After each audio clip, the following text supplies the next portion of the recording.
मेघमाଳରେ शीघ्र आसुथिबा आम्भमानଙ୍କ प्रभु जीशु ख्रीष्टଙ୍କର ଅତି ପବିତ୍ର ଓ ବହୁମୂଲ୍ୟ ନାମରେ ଆପଣ ସମସ୍ତଙ୍କୁ ଆଉ ଗୋଟିଏ ନୂତନ ପ୍ରସଙ୍ଗ ନୂତନ ଭିଡ଼ିଓରେ ପୁନର୍ବାର ମୁଁ ସ୍ୱାଗତ କରୁଅଛି। ପ୍ରିୟ ପ୍ରଭୁଙ୍କ ଲୋକମାନେ, ଆମେ କେତେ ସୌଭାଗ୍ୟଶାଳୀ ଲୋକମାନେ ଅଟୁ ଯେ ଏକ ସୁଭିକ୍ଷ ସମୟରେ ବସବାସ କରୁଛୁ। ଯଥେଷ୍ଟ ପରିମାଣରେ ପ୍ରଭୁଙ୍କ ବାକ୍ୟ ଆମେ ଶୁଣୁଛୁ, ଯଥେଷ୍ଟ ପରିମାଣରେ ଆମେ ପଢ଼ିପାରୁଛୁ, ଧ୍ୟାନ କରିପାରୁଛୁ। ଏହା ତାହାଙ୍କର ଅନୁଗ୍ରହ ଅଟେ। ଏପରି ଏକ ସମୟ ଆସୁଛି ଯେଉଁ ସମୟରେ କି ଲୋକମାନେ ସଦାପ୍ରଭୁଙ୍କର ବାକ୍ୟ ଶୁଣିବା ପାଇଁ ଏଣେ ତେଣେ ଭ୍ରମଣ କରିବେ, ମାତ୍ର ସେମାନେ ପାଇବେ ନାହିଁ। ଧନ୍ୟ ସେ ପରମେଶ୍ୱର ଆମ୍ଭମାନଙ୍କୁ ଜୀବିତମାନଙ୍କ ମଧ୍ୟରେ ରଖିଛନ୍ତି। ପ୍ରତିଦିନ ତାହାଙ୍କ ବାକ୍ୟ ଦ୍ୱାରା ସେ ଆମ୍ଭମାନଙ୍କୁ କଥା ହେଉଛନ୍ତି। ତାହାଙ୍କ ନାମର ଗୌରବ ହେଉ। ପ୍ରିୟ ପ୍ରଭୁଙ୍କ ଲୋକମାନେ, ଆସନ୍ତୁ ପୁନର୍ବାର ଆମେ ପ୍ରଭୁଙ୍କ ବାକ୍ୟରୁ ଆଉ ଏକ ନୂଆ ପ୍ରସଙ୍ଗରେ ଅଳ୍ପ ସମୟ ଆମେ ଧ୍ୟାନ କରିବା।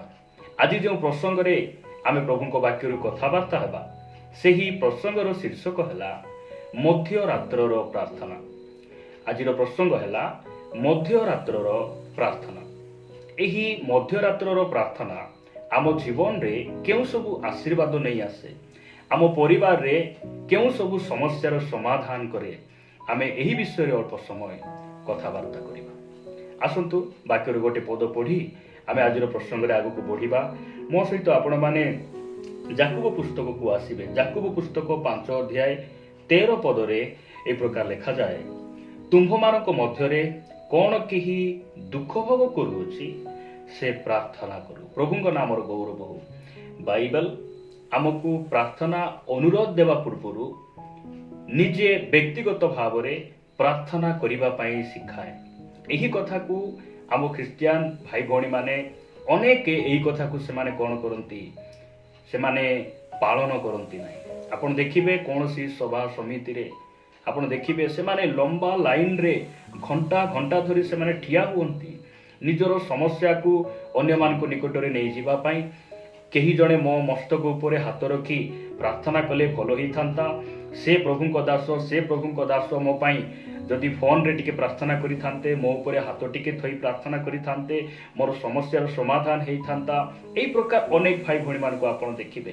କିନ୍ତୁ ବାଇବଲ ଆମକୁ ପ୍ରଥମରେ ନିଜେ ନିଜର ସମସ୍ୟା ପାଇଁ, ପରିବାର ପାଇଁ ପ୍ରାର୍ଥନା କରିବା ପାଇଁ ଶିଖାଏ। ଆମେ ଅନ୍ୟମାନଙ୍କ ନିକଟରେ ପ୍ରାର୍ଥନା ଅନୁରୋଧ ଦେବା କୌଣସି ପ୍ରକାର ଭୁଲ ନୁହେଁ, କିନ୍ତୁ ନିଜେ ପ୍ରାର୍ଥନା ନ କରି ଅନ୍ୟର ପ୍ରାର୍ଥନାର ସାହାଯ୍ୟ ଲୋଡ଼ିବା, ଏହା ସମ୍ପୂର୍ଣ୍ଣ ଭାବରେ ଭୁଲ ଅଟେ। ଅନେକ ସମୟରେ ଆମେ କହୁ, ଯଦି ମୋ ପାଖରେ ସମୟ ଥାନ୍ତା ମୁଁ ପ୍ରାର୍ଥନା କରିଥାନ୍ତି, ମୋ ପାଖରେ ତ ସମୟ ହିଁ ମିଳୁନାହିଁ, ମୁଁ ଦିନ ପ୍ରତିଦିନ ବ୍ୟସ୍ତ ରହୁଛି, ମଣ୍ଡଳୀ ସହଭାଗିତାରେ ଯାଇପାରୁନାହିଁ, ମୁଁ ପ୍ରାର୍ଥନା କରିପାରୁନାହିଁ। ଏହି ପ୍ରକାର ଅନେକ ସମୟରେ ଆମେ କହିଥାଉ। ପ୍ରିୟ ଭାଇ ଭଉଣୀମାନେ, ପ୍ରାର୍ଥନା କରିବା ପାଇଁ ସମୟ ମିଳେ ନାହିଁ, ପ୍ରାର୍ଥନା କରିବା ପାଇଁ ସମୟ ମିଳେ ନାହିଁ, କିନ୍ତୁ ପ୍ରାର୍ଥନା କରିବାକୁ ସମୟ ବାହାର କରିବା ପାଇଁ ପଡ଼େ। ସମୟ ବାହାର କରି ଆମେ ପ୍ରଭୁଙ୍କ ନିକଟରେ ଆଣ୍ଠିବା ଆବଶ୍ୟକ ରହିଛି, ପ୍ରାର୍ଥନା କରିବା ଆବଶ୍ୟକ ରହିଛି। ଆଜି ଆମେ କଥାବାର୍ତ୍ତା ହେବା ଯେ ମଧ୍ୟରାତ୍ରର ପ୍ରାର୍ଥନା ଆମ ଜୀବନରେ କେଉଁ ସବୁ ଆଶୀର୍ବାଦ ନେଇ ଆସେ, ଆମ ପରିବାରରେ କେଉଁ ସବୁ ପରିବର୍ତ୍ତନ ନେଇ ଆସେ। ଆମେ ଅଳ୍ପ ସମୟ ପ୍ରଭୁଙ୍କ ବାକ୍ୟରୁ ଆମେ ଧ୍ୟାନ କରିବା। ଆପଣମାନେ ମୋ ସହିତ ପ୍ରେରିତ ପୁସ୍ତକକୁ ଆସିବେ। ପ୍ରେରିତ ପୁସ୍ତକ 16 ଅଧ୍ୟାୟ, ପ୍ରେରିତ ପୁସ୍ତକ 16 ଅଧ୍ୟାୟ 25 ଆଉ 26 ପଦ ଆମେ ପଢ଼ିବା। ଏହି ସ୍ଥାନରେ ପ୍ରକାର ଲେଖାଯାଏ, କିନ୍ତୁ ପ୍ରାୟ ମଧ୍ୟରାତ୍ରରେ ପାଉଲ ଓ ସିଲା ଈଶ୍ୱରଙ୍କ ନିକଟରେ ପ୍ରାର୍ଥନା ଓ ସ୍ତବଗାନ କରୁଥିଲେ, ଆଉ ବନ୍ଦୀମାନେ ଶୁଣୁଥିଲେ। ଏହି କଥା ଆମେ ସମସ୍ତେ ଜାଣୁ। ପାଉଲ ଓ ସିଲାଙ୍କୁ ସେମାନଙ୍କୁ ଫିଲିପ ନଗରର କାରାଗାରରେ ରଖାଯାଇଛି। କାହିଁକି ରଖାଯାଇଛି? ଏମାନେ କୌଣସି ଭୁଲ କରିନାହାନ୍ତି, ଅନ୍ୟାୟ କରିନାହାନ୍ତି। ଏମାନେ ପ୍ରଭୁ ଯୀଶୁ ଖ୍ରୀଷ୍ଟଙ୍କର ନାମ ସକାଶେ, ପ୍ରଭୁ ଯୀଶୁ ଖ୍ରୀଷ୍ଟଙ୍କର ସୁସମାଚାର ପ୍ରଚାର ସକାଶେ ଏମାନଙ୍କୁ କାରାଗାର ରଖାଯାଇଛି। ଆଉ ଏହି ସମୟରେ ସେମାନଙ୍କୁ ଯେତେବେଳେ ବନ୍ଦୀଶାଳାରେ ରଖାଯାଇଛି, ସେହି ସମୟରେ ସେମାନେ ଭୟ ଭିତରେ, ସେମାନେ ଡରରେ, ଚିନ୍ତାରେ, ସମସ୍ୟାରେ ସେମାନେ ନିଜକୁ ନୀରବ ରହୁନାହାନ୍ତି। ସେମାନେ ମୁଖରେ କିଛି କହୁଛନ୍ତି। ସେମାନେ ଯେଉଁ ପରମେଶ୍ୱର ତାଙ୍କୁ ବାଛିଥିଲେ, ଯେଉଁ ପରମେଶ୍ୱର ଡାକିଥିଲେ, ସେହି ପରମେଶ୍ୱରଙ୍କ ନିକଟରେ ସେମାନେ କ'ଣ କରୁଛନ୍ତି? ପ୍ରାର୍ଥନା କରୁଛନ୍ତି, ସ୍ତବଗାନ କରୁଛନ୍ତି। ଆଉ ସେହି ସ୍ଥାନରେ ଥିବା ବନ୍ଦୀମାନେ ଏସବୁ ବିଷୟ ସେମାନେ ଶୁଣୁଛନ୍ତି। 26 ପଦରେ ଲେଖାଯାଏ, ସେତେବେଳେ ହଠାତ୍ ଏପରି ମହା ଭୂମିକମ୍ପ ହେଲା ଯେ କାରାଗାରର ଭିତ୍ତିମୂଳ କମ୍ପିବାକୁ ଲାଗିଲା, ଆଉ ତତ୍କ୍ଷଣାତ୍ ସମସ୍ତ ଦ୍ୱାର ମେଲା ହୋଇଗଲା। ପୁଣି ପ୍ରତ୍ୟେକ ଜଣର ବନ୍ଧନ ଫିଟିଗଲା। ପ୍ରଭୁଙ୍କ ନାମର ଗୌରବ ହଉ। ପ୍ରିୟ ପ୍ରଭୁଙ୍କ ଲୋକମାନେ, ମୁଁ ପ୍ରଭୁଙ୍କ ଦାସ ଭାବରେ ମୁଁ ଜାଣେ ନା ଯେ ଆପଣମାନେ କେଉଁ ପରିସ୍ଥିତି ଦେଇ ଗମନ କରୁଛନ୍ତି। ମୁଁ ଜାଣେ ନା ଆପଣ କେଉଁ ରୋଗରେ ଗ୍ରସିତ ଅଟନ୍ତି। ହେଇପାରେ ଆପଣ ଋଣର ବନ୍ଧନରେ ଅଛନ୍ତି, ହେଇପାରେ ଆପଣଙ୍କ ପରିବାରକୁ ନେଇ ଆପଣ ଚିନ୍ତାରେ ଅଛନ୍ତି, ଆପଣଙ୍କ ପୁଅ ଝିଅର ଜୀବନ ଠିକ ନାହିଁ, ହେଇପାରେ ଆପଣ ମଣ୍ଡଳୀରେ ରହି ମଧ୍ୟ ଆପଣ କୌଣସି ପାପରେ ପଡ଼ିଛନ୍ତି, ସେଇଥିରୁ ଆପଣ ବାହାରି ପାରୁନାହାନ୍ତି। ଆଜି ଆପଣମାନଙ୍କୁ ମୁଁ ପ୍ରଭୁଙ୍କ ଦାସ ଭାବରେ କହିବା ପାଇଁ ଚାହେଁ, ଆପଣ ମଧ୍ୟରାତ୍ରରେ ଉଠନ୍ତୁ, ଆଣ୍ଠାନ୍ତୁ, ପ୍ରଭୁଙ୍କ ନିକଟରେ ପ୍ରାର୍ଥନା କରନ୍ତୁ। ପରମେଶ୍ୱର ସେହି ସବୁ ବନ୍ଧନରୁ ଆପଣଙ୍କୁ ମୁକ୍ତ କରିବେ, ବାହାର କରି ଆଣିବେ। ପାଉଲ ଆଉ ଶିଲାର ପରମେଶ୍ୱର ଆଜି ମଧ୍ୟ ଜୀବିତ ଅଛନ୍ତି। ପାଉଲ ଆଉ ଶିଲାଙ୍କ ଜୀବନରେ ସେ ଯେଉଁ କାମ କଲେ, ଆମ ଜୀବନରେ ମଧ୍ୟ ସେ କରିବା ପାଇଁ ସାମର୍ଥ୍ୟ ଅଟନ୍ତି। ଆଜି ସେ ଆମମାନଙ୍କୁ ଉତ୍ସାହିତ କରୁଛନ୍ତି। ପ୍ରିୟ ପ୍ରଭୁଙ୍କ ଲୋକମାନେ, ମଧ୍ୟରାତ୍ରରେ ଆମେ ଉଠିବା, ଆମ ପୁଅ ଝିଅମାନଙ୍କ ପାଇଁ, ଆମର ପରିବାର ପାଇଁ, ଆମର ସେବା କାର୍ଯ୍ୟ ପାଇଁ, ଆମମାନଙ୍କର ଆତ୍ମିକ ଜୀବନ ପାଇଁ ଆମେ ତାହାଙ୍କ ନିକଟରେ ପ୍ରାର୍ଥନା କରିବା। ଏହା ବାକ୍ୟ ଆମମାନଙ୍କୁ ଶିକ୍ଷା ଦିଏ। ଅନେକ ସମୟରେ ଆମେ ସମସ୍ୟାରେ ପଡ଼ିଲା ବେଳେ, ଆମେ ଦୁଃଖରେ ପଡ଼ିଲା ବେଳେ ଆମେ ପରମେଶ୍ୱରଙ୍କୁ ମନେ ପକାଇ ନଥାଉ। ଆମେ ଆମର ବନ୍ଧୁବର୍ଗ, ଆମର ରାଜନେତା, ଆମମାନଙ୍କର ଏଇ ପ୍ରକାର କୌଣସି ରିଲେଟିଭ୍ ଲୋକମାନଙ୍କ ନିକଟରେ ଆମେ ଫୋନ ମାଧ୍ୟମରେ ଆମର ଦୁଃଖକୁ ଗୁହାରି ଥାଉ। କିନ୍ତୁ ଆମର ଯେ ଜୀବନର କର୍ତ୍ତା, ଆମର ଯେ ମସ୍ତକ ଉଠାଇବା କର୍ତ୍ତା, ଯେ ଆମକୁ ଉଦ୍ଧାର କରିପାରନ୍ତି, ସଙ୍କଟରୁ ଆମକୁ ଯେ ରକ୍ଷା କରିପାରନ୍ତି, ସେହି ପରମେଶ୍ୱରଙ୍କ ନିକଟରେ ଆମେ ଡାକ ପକାଇ ନଥାଉ। ଆମେ ମଧ୍ୟରାତ୍ରରେ ଯେତେବେଳେ ପ୍ରଭୁଙ୍କ ନିକଟରେ ଆଣ୍ଠେଇବା, ସେହି ସମୟରେ ପରମେଶ୍ୱର ଆମର ପ୍ରାର୍ଥନା ଶୁଣିବେ।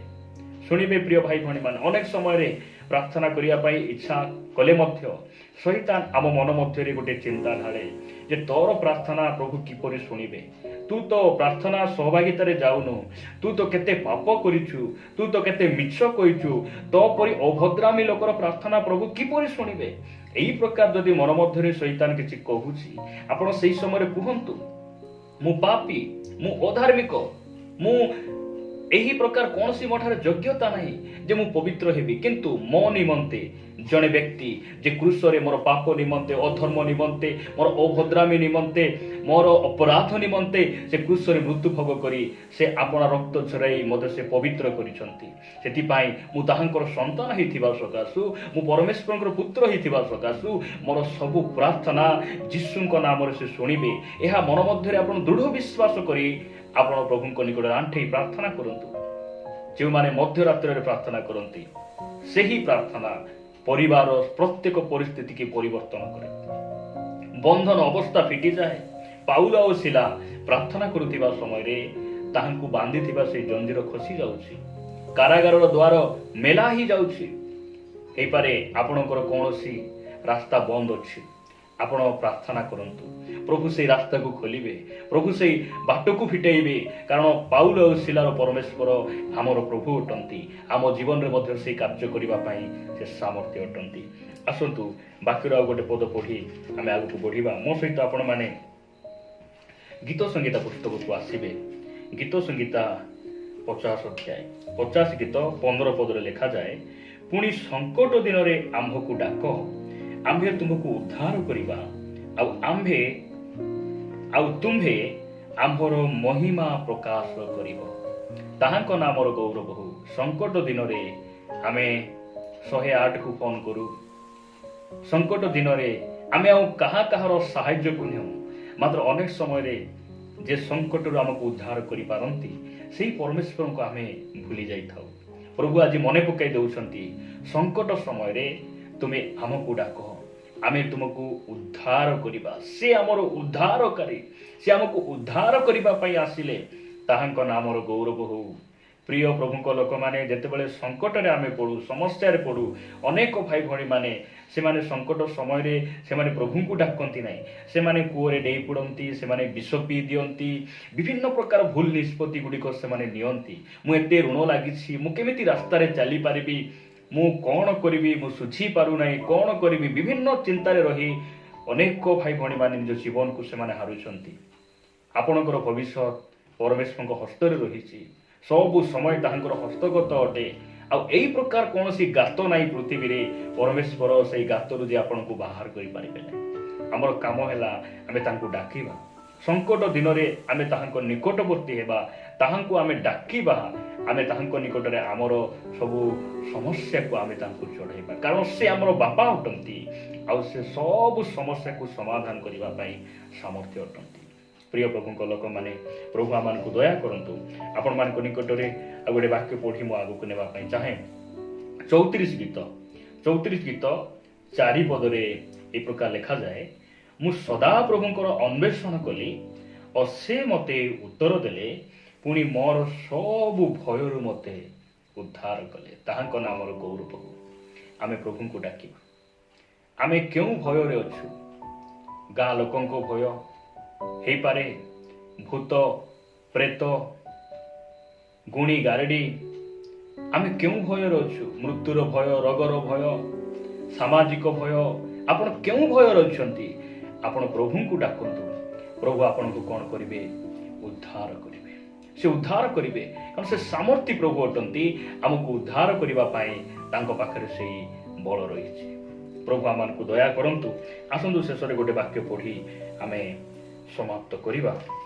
ଯଦି ଆପଣ ପଢ଼ିବେ ପ୍ରଭୁ ଯୀଶୁ ଖ୍ରୀଷ୍ଟଙ୍କ ଜୀବନରେ, ସେ ଯେଉଁ ସମୟରେ ପାର୍ଥିବ ଜୀବନରେ ସେ ଥିଲେ, ସେ ବହୁଳ ଅଶ୍ରୁ ସହକାରେ ସେ କ'ଣ କଲେ? ଆର୍ତ୍ତନାଦ କଲେ, ପ୍ରାର୍ଥନା କଲେ, ଆଉ ସେ ଆଶଙ୍କାରୁ ରକ୍ଷା ପାଇଲେ। ଯଦି ଆପଣ ପଢ଼ିବେ ଏବ୍ରୀ ପୁସ୍ତକ 5 ଅଧ୍ୟାୟ, ଯଦି ଆପଣ 7 ପଦରୁ ପଢ଼ିବେ, ଲେଖାଯାଏ ଯେ ତାହାଙ୍କୁ ମୃତ୍ୟୁରୁ ରକ୍ଷା କରିବାକୁ ସମର୍ଥ, ତାହାଙ୍କ ନିକଟରେ ସେ ଆପଣା ପାର୍ଥିବ ଜୀବନରେ ଥିବା ସମୟରେ ପ୍ରବଳ ଆର୍ତ୍ତନାଦ ଓ ଅଶ୍ରୁ ସହକାରେ ପ୍ରାର୍ଥନା ଓ ବିନତି ଉତ୍ସର୍ଗ କରିଥିଲେ। ଆଉ ଉତ୍ତର ସ୍ୱରୂପେ ଆଶଙ୍କାରୁ ରକ୍ଷା ପାଇ ପୁତ୍ର ହେଲେ ହେଁ ଦୁଃଖ ଭୋଗ ଦ୍ୱାରା ଆଜ୍ଞାବହତା ଶିକ୍ଷା କଲେ। ପୁଣି ସିଦ୍ଧ ହୋଇ ନିଜ ଅନାଜ୍ଞାକାରୀମାନଙ୍କ ପ୍ରତି ଅନନ୍ତ ପରିତ୍ରାଣର କାରଣ ସ୍ୱରୂପ ହେଲେ। ତାହାଙ୍କ ନାମର ଗୌରବ ହଉ। ପ୍ରିୟ ପ୍ରଭୁଙ୍କ ଲୋକମାନେ, ଆମେ ପ୍ରଭୁଙ୍କୁ ଦେଖିବା। ତାହାଙ୍କ ଜୀବନରେ କେତେ ବିପଦ ଥିଲା, ଦୁଃଖ ସମସ୍ୟା ଦେଇ ସେ ଗଲେ। ଆଉ ସେଇ ସବୁ ଦୁଃଖ ସମସ୍ୟା ମଧ୍ୟରେ ଗୋଟିଏ ବିଷୟ ତାଙ୍କୁ ବଳବାନ କଲା, ତାହାଙ୍କର ଅଶ୍ରୁର ପ୍ରାର୍ଥନା, ଆର୍ତ୍ତନାଦର ପ୍ରାର୍ଥନା। ସେ ପାର୍ଥିବ ଜୀବନରେ ସେ ବହୁତ ଆର୍ତ୍ତନାଦ କଲେ, ପ୍ରାର୍ଥନା କଲେ। ଆଉ ପ୍ରଭୁ କ'ଣ କଲେ? ତାଙ୍କୁ ସବୁ ସଙ୍କଟରୁ ସେ ଉଦ୍ଧାର କଲେ। ତାଙ୍କୁ କବର ଅଟକାଇ ରଖିପାରିଲା ନାହିଁ, ତାଙ୍କୁ ମୃତ୍ୟୁ ହରାଇ ପାରିଲା ନାହିଁ। ସେ କବରକୁ ଫଟାଇ ମୃତ୍ୟୁକୁ ପରାଜୟ କରି ସେ ତୃତୀୟ ଦିବସରେ ଉତ୍ଥିତ ହେଲେ। ସେହି ପରମେଶ୍ୱର ଆମର ଆଦର୍ଶ ଅଟନ୍ତି, ସେ ଆମର ଗୁରୁ ଅଟନ୍ତି। ଆମେ ଆମର ସଙ୍କଟ ସମୟରେ ଆମେ ତାହାଙ୍କୁ ଡାକିବା। ପାଉଲ ଆଉ ଶିଲାଙ୍କର ପରିସ୍ଥିତି ଯେ ପ୍ରକାର ପରିବର୍ତ୍ତନ ହେଇଗଲା, ଆମର ପରିସ୍ଥିତି ମଧ୍ୟ ସେ ପରିବର୍ତ୍ତନ କରିବେ। ତାହାଙ୍କ ପାଖରେ ବଳ ରହିଛି।